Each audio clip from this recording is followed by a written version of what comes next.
I started connecting the dots the moment Marvel called Avengers Doomsday a direct sequel to Endgame, and that wording felt deliberate in a way that couldn't be accidental. This wasn't just about continuing the story forward, it was about going back and reopening a door that Endgame quietly left ajar.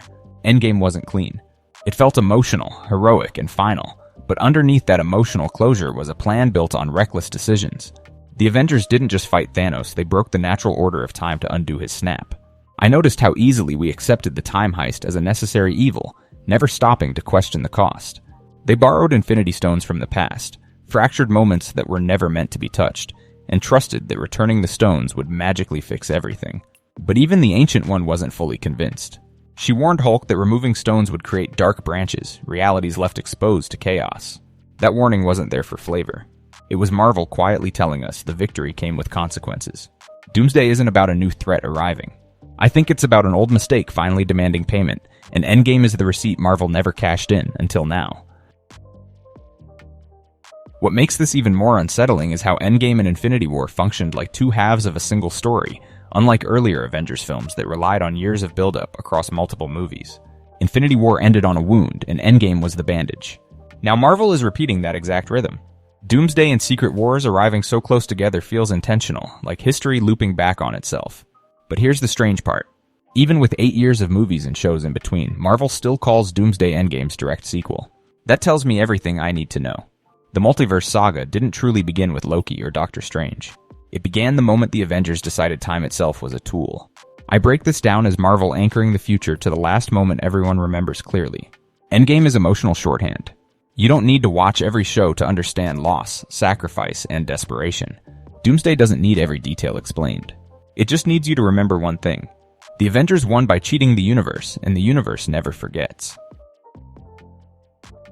The seeds of the multiverse were already planted in Endgame's final battle, and I think that detail gets overlooked way too often. The Avengers weren't fighting their Thanos. They were fighting a variant, a version pulled from 2014 who abandoned his timeline entirely. That alone shattered the illusion that Endgame fixed things. A reality was left without its Thanos, its Nebula, its Gamora, all removed like missing organs. The multiverse saga's obsession with variants didn't come out of nowhere. It was born in that moment. When the Ancient One explained branching timelines to Hulk, it felt like exposition, but now it feels like a warning disguised as reassurance. Hulk believed returning the stones would seal the cracks. She wasn't convinced until he mentioned Doctor Strange willingly giving up the Time Stone. That single line carried massive weight. It implied Strange saw something worse than Thanos winning.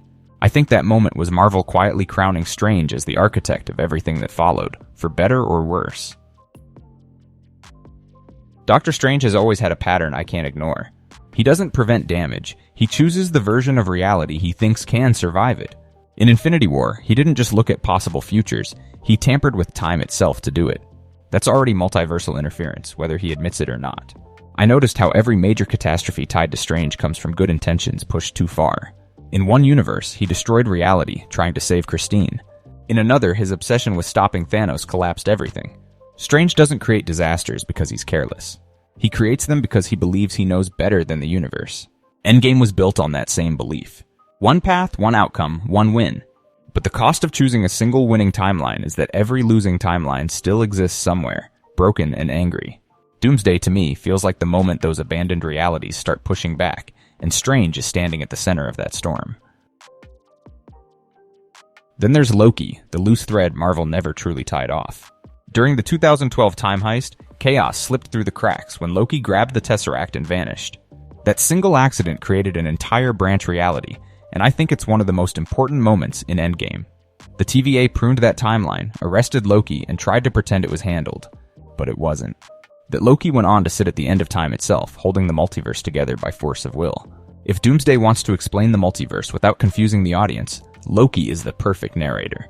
He can simply say the truth. That escape changed everything.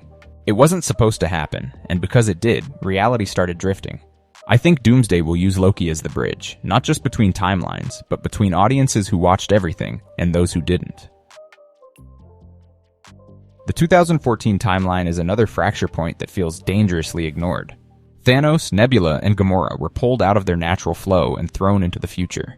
Thanos and Nebula died in a timeline they didn't belong to, meaning their original reality was left permanently altered. Gamora survived, but she's out of place, a living paradox walking around in the present. I noticed how the MCU treats her existence as emotionally complicated, but rarely acknowledges how destabilizing it actually is.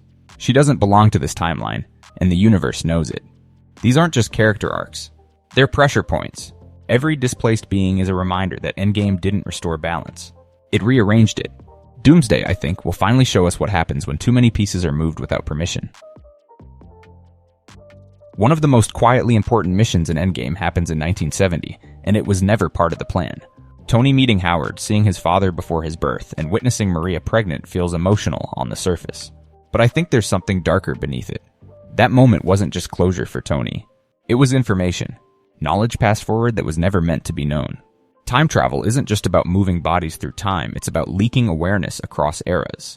Tony returned with more than Pym particles. He returned with perspective. And perspective changes decisions. Every unplanned interaction is a ripple. And ripples stack. Doomsday feels like the tidal wave formed from moments like this, small deviations piling up until the shoreline disappears.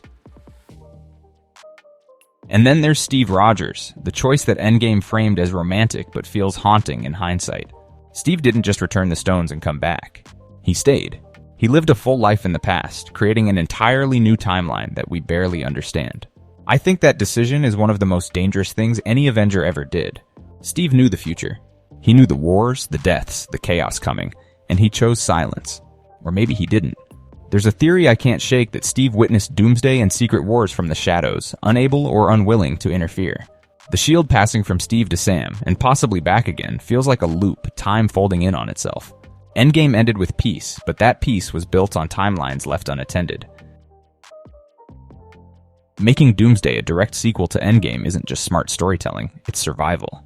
Marvel knows the multiverse saga became dense, fragmented, and intimidating. Not everyone watched everything, but almost everyone watched Endgame. By anchoring Doomsday to that moment, Marvel resets the emotional entry point. You don't need to know every variant. You just need to remember the choice the Avengers made. Nostalgia isn't the bait, it's the bridge. Doomsday doesn't punish the Avengers for failing. It punishes them for winning the wrong way. And when all the clues finally align, it becomes clear. The real villain isn't a person, it's consequence. If this breakdown connected the dots for you, like, share, and subscribe.